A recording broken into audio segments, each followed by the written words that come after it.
Wanted to get started at the very beginning of your journey and kind of learn more about how and why you became a storyboard artist. When I was about 15, I started watching a lot of like YouTube animation, and I liked those videos, but I think the thing that really got me into animation was I started seeing like animation tutorials. Just the craft of the thing really interested me, and all of the software and Adobe Flash, which is what I kind of learned in. Some of the tutorials that I watched mentioned the Animator Survival Kit, the book by Richard Williams, and was intrigued enough to kind of buy a copy and read that. And I kind of started animating like quite a lot, like after school, just doing animation tests. And I never really finished anything, but I kind of just would do like, bouncing balls and kind of takes and make little 10-second animations about my friends. And then when I got a little bit older, when I finished high school, in the UK, there's a thing where you can do an art foundation, which is a kind of in between year of schooling between high school and university, and the government pays for it. And so you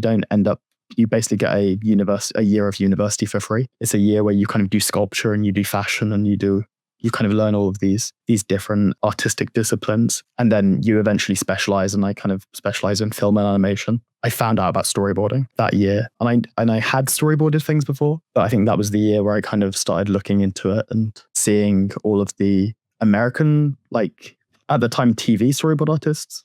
Like, I was a big fan of things like Steven Universe and Gravity Falls and those sorts of shows that were airing at the same time that I was in my foundation year. And, they were shows where the storyboard artists were very vocal online, and you could see the boards fairly easily. And I think that was the point where I kind of started being like, oh, this is interesting.